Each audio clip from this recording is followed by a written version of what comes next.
In the battle against the Maker and his cabal, no stone can be left unturned. Is the secret to defeating the forces of evil and returning freedom and agency to the world buried somewhere in the mountains of Tibet? Well, let's hop into the pages of the Ultimates issue number 15 and find out together, shall we? So then, as this brand new issue opens up, we are treated to the story of not SHANG-CHI, not SHANG-CHI, but Shenshi, the miraculous Shenshi, of course, being one of those words that, depending on how it's actually written, can take on a couple meanings. Either it's a reference to vitality or just straight up the word magic. Shen-Shi, we learn, was actually the 8th Iron Fist and the greatest warrior that the cities of heaven had ever produced. He won all of his battles quite easily, including some fun Iron Fist deep cuts like Fat Cobra, before eventually leading the forces of good against the endless demon legions that threatened the 8th city. This battle was so horrifying and went on for so long, even the sun itself turned its face from the carnage. At the end of it all, Shenshi was forever changed. He waded waist deep into a river of blood before eventually renouncing heaven, hell, and the world as it was to follow a path of non-violence. It was after that Shenshi the Miraculous decided to take a page out of the Buddha playbook and meditate for the next 40 years. By the time he opened his eyes again, he had achieved that great state of enlightenment wherein he remembered all of his past lives and ascended to a higher level of being. In that 40 years too, an entire religion had seemingly sprung up around Shen-Shi as well. They called themselves the Red Robes, and they were the first to be imparted with his great teachings. Basically, don't follow gods or kings, don't follow schools of combat, let the world be your school, and never use fighting for fighting's sake. Shen-Shi also proved to be a master of ki, unlike any who had ever come before him. He was able to make dead fields bloom green again, cure madness in the mentally ill, and even allow barren women to give birth all on their own. Yeah, this guy was really out here doing the gods' work, wasn't he? So much to the point that he pissed off the actual Celestials who felt that he was horning in on their racket and making them look bad. And as such, the Miraculous One, the 8th Iron Fist, did battle against the very gods themselves. And all things considered, he actually did pretty good, giving them a run for their money before eventually being struck dead. Not that it worried him that much. He told his followers, the Red Cloaks, that one day he would be reincarnated once more, like the Dalai Lama. Now, it's after that we realize that Iron Lad Tony Stark has actually been telling this story to the other Ultimates this whole time. They're on their way to the mountains of Tibet, where they've gotten word from the Red Cloaks that a young boy is exhibiting powers that make them think that he is almost certainly the second coming of Shen-Chi. Lord knows the Ultimates could certainly use the help of an immortal kung fu god to help them defeat the Maker, but it's right around here things end up getting really interesting, as you see Iron Lad and the others aren't alone. They've brought with them a special guest in the form of Danny Rand. Yeah, that's right, we saw him in the background of some of those Luke Cage stories, and even though he's been helping Luke with his brand new prison project, creating heroes for the upcoming war, he himself never actually took any of the power. But when the opportunity came to take a trip to Tibet, he jumped at it almost as if some force out there was pulling him in the direction of the Iron Fist, and oh man, am I a major sucker for that. Some bonds being so strong and so important they transcend dimensions. Now, by the time the heroes actually make it to the Red Cloaks monastery, a bunch of them are already dead at the hands of Uranium Brother 235, one of the immortal weapons who serve Banner the Grey Hulk. He's come to kill the kid because he fears that he might very well be able to undo Banner's stranglehold on the magical martial arts world. I see what they're doing here. We got like a real llama, false llama thing going on. Also, it just hits me now, but the Red Cloaks who protect Shen-Shi are very clearly the hand ninjas, only in this world they're good. Now, Iron Lad and She-Hulk have been absolutely hankering for a rematch against the Hulk's immortal weapons after they got royally dog-walked by them several issues ago. Iron Lad's packing gamma dampeners to try and help even the odds, and She-Hulk is all sorts of angry, especially after Uranium Brother starts talking shit about her people, where she comes from, saying that they were weak, not chosen by the Gamma. Hank Pym is there too, but in a really interesting bit of characterization, Ant-Man almost completely clams up around Uranium Brother, considering how close he and his wife were to death at the hands of these guys. In the end, Danny ends up proving himself to be the real MVP, swooping on in and saving the kid from getting absolutely crushed by Uranium Brother, but this is the best part. The kid actually recognizes Danny without having to be introduced to him and says that we are all where we need to be.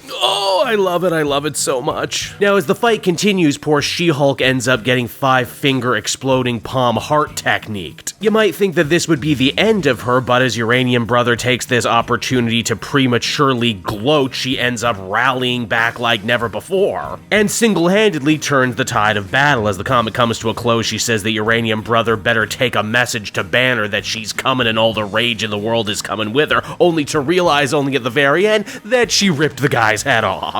Oh, I see how it is. Fatality, She-Hulk wins. And so that was the Ultimates issue number 15, everybody. And after 2 issues in a row that were pretty layered, pretty heady socio-political explorations, it's fun to see the book throw up its hands and go, you know what, let's have a fun kung fu adventure. Why not? We can do anything. It's the Ultimates. The world is vast. And indeed, this story is vast too, streamlining and condensing a lot of different magic and martial art stories into one more digestible little package. In this new Ultimate universe, Shang-Chi and the Iron Fist were the same person. And he's also reincarnated as a child, and also maybe Danny is going to be involved too, maybe learning under him. That's a really cool premise, and honestly, if what I think is true, and after 3 months is over, and after we get the big Ultimate Comics event, we're probably gonna get a bunch of new #1s, and I would really like to maybe see a new Ultimate Iron Fist book with that setup. Then, of course, you have the main cast who actually end up doing a lot of growing in this issue. It's nice to see Iron Lad and She-Hulk come so prepared for their rematch against one of the immortal weapons. They've learned from their mistakes, and they're not going to get beaten nearly as bad as they did last time. There's also some fun moral juxtaposition to be had with the end of this issue and the end of the previous one. In the last issue, you had Captain America and Hawkeye saying, wait, do we kill? Do we take prisoners? We're heroes, but we're also rebels and revolutionaries. Where should we stand on that? Then you have this issue here where She-Hulk just absolutely rips a guy's head off in an act of revenge. Surely these two different ideologies are going to have no choice but to clash with each other before it's all said and done, and I gotta say, I'm really excited to see where it goes from there. Overall, I'd give this one an 8.5 out of 10. Really good stuff. Hey there everyone, it's your pal Cape Joel again, and if you're seeing my face right now, that means you watched to the end of the video, and I'll always be grateful for that. Retention helps in this crazy YouTube game, and so does becoming a patron. If you head on down to the description, you can find a link to my Patreon page. Recently just redid all the tiers, a lot of cool stuff offering up there, exclusive commentaries, exclusive polls, behind the scenes concept art for Capes and Quest. That's the brand new D&D show I've started soon. Never been a better time to become a patron. You can become a patron for as little as $1 a month and help the channel grow and, help me continue to deliver content like what you just saw. So I want to thank you all, and I will see you again next time. Bye-bye.